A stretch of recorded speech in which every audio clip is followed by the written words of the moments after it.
सद्गुणों के सदन भगवान श्री गणेश जी महाराज, आपकी जय हो। कवि भी आपको कृपालु बताते हैं। आप कष्टों का हरण करके सबका कल्याण करते हो। हे माता पार्वती के लाडले पुत्र गणपति महाराज, आपकी जय हो। हे देवताओं के स्वामी, हर कार्य को शुभ तथा कल्याणकारी करने वाले भगवान, आपकी जय हो। हे गणेश भगवान, आपकी जय हो। घर घर में सुख प्रदान करने वाले, हाथी जैसे विशालकाय शरीर वाले, हे गणेश भगवान, आपकी जय हो। श्री गणेश भगवान, आप समस्त विश्व के विनायक यानी विशिष्ट नेता हैं। आप ही बुद्धि के विधाता हैं और बुद्धि प्रदान करने वाले हैं। हाथी के सूंड का मुड़ा हुआ आपका नाक बहुत ही सुहावना है। आपके मस्तक पर तिलक रूपी 3 रेखाएं भी मन को भा जाती हैं। आपकी छाती पर मणि मोतियों की माला है और आपके सिर पर सोने का मुकुट है। आपकी आंखें बड़ी बड़ी हैं। हे गणेश भगवान, आपके हाथों में पुस्तक, कुठार और त्रिशूल हैं। आपको मोदक का भोग अति प्रिय है तथा आपको सुगंधित फूल चढ़ाए जाते हैं। आपके तन पर पीले रंग के वस्त्र बहुत ही सुंदर लग रहे हैं। आपकी चरण पादुकाएं भी इतनी आकर्षक हैं कि ऋषि मुनियों का मन उन्हें देखकर खुश हो जाता है। हे भगवान शिव के पुत्र तथा कार्तिकेय के भ्राता, आप धन्य हैं। हे गौरी पुत्र गणेश, आपकी ख्याति सारे जगत में फैली हुई है।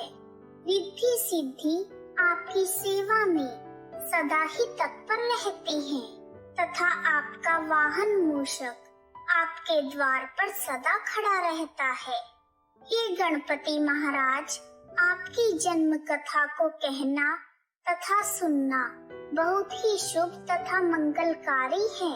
एक समय गिरिराज कुमारी यानी माता पार्वती ने पुत्र प्राप्ति के लिए भारी तप किया। जब उनका तप तथा यज्ञ अच्छे से संपूर्ण हो गया तो आप ब्राह्मण के रूप में वहां पर उपस्थित हुए। आपको अतिथि मानकर माता पार्वती ने आपकी अनेक प्रकार से सेवा की।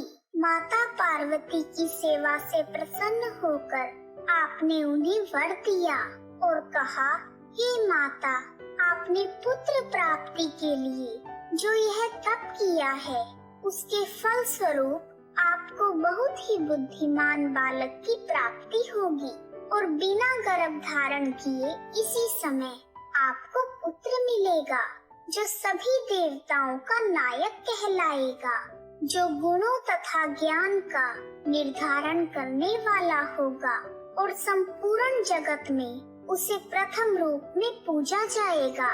इतना कहकर आप अंतर्ध्यान हो गए और पालने में बालक के रूप में प्रकट हो गए। माता पार्वती के उठाते ही आपने रोना शुरू कर दिया। तब माँ पार्वती आपको गौर से देखती रही। आपका मुख इतना सुंदर था कि माँ पार्वती की नजरें आपके मुख से हट ही नहीं रही थी। सभी मग्न होकर खुशियाँ मनाने लगे और नाचने गाने लगे। भगवान शंकर तथा माता उमा दान पुण्य करने लगे। देवता, ऋषि तथा मुनि सभी आपके दर्शन करने के लिए आने लगे। आपको देखकर हर कोई बहुत ही आनंदित हो रहा था। आपको देखने के लिए भगवान शनि देव भी आए, लेकिन वह मन ही मन घबरा रहे थे। शनि महाराज को अपनी पत्नी से श्राप मिला था कि वह जिस भी बालक पर मोह से अपनी दृष्टि डालेंगे, उसका शीश धड़ से अलग होकर आसमान में उड़ जाएगा। इसी डर से आप बालक की ओर देखना नहीं चाह रहे थे। शनि देव को इस तरह से बचते हुए देखकर माता पार्वती नाराज हो गई और शनि महाराज को कहने लगी, लगता है आप हमारे यहाँ बच्चे के आने से खुश नहीं हैं। इस पर शनि भगवान ने कहा, मेरे मन में संकोच है, मुझे बालक दिखाकर क्या करोगी, कुछ अनिष्ट हो जाएगा। लेकिन माता पार्वती को विश्वास नहीं हुआ और उन्होंने शनि देव को बालक देखने के लिए कहा। जैसे ही शनि देव की नजर बालक पर पड़ी तो बालक का सिर आकाश में उड़ गया। अपने शिशु को सिर विहीन देखकर माँ पार्वती बहुत दुखी हुई तथा बेहोश होकर गिर गई। उस समय दुख के मारे माँ पार्वती की जो हालत हुई उसका वर्णन नहीं किया जा सकता। इसके बाद पूरे कैलाश पर्वत पर हाहाकार मच गया कि शनि ने शिव पार्वती के पुत्र को देखकर उसे नष्ट कर दिया है। उसी समय भगवान श्री हरि गरुड़ पर सवार होकर वहां पहुंच गए और अपने सुदर्शन चक्र से हाथी का शीश काट कर ले आए। इस शीश को उन्होंने बालक के धड़ के ऊपर रख दिया। उसके बाद भगवान भोलेनाथ ने मंत्र पढ़कर उसमें प्राण डाले।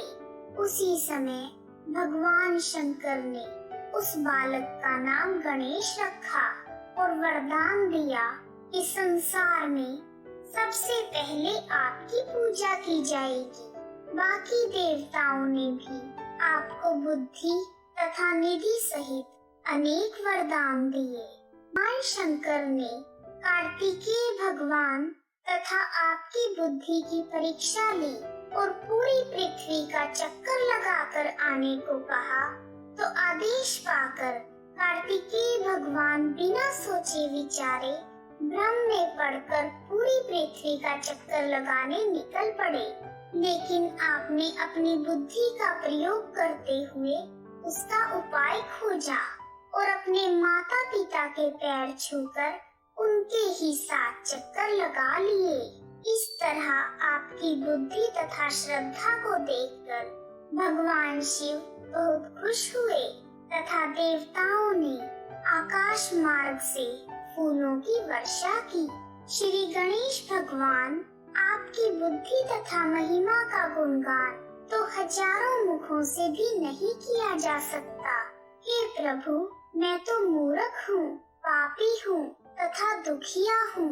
मैं किस विधि से आपकी प्रार्थना करूँ? हे प्रभु, आपका दास राम सुंदर आपका ही स्मरण करता है।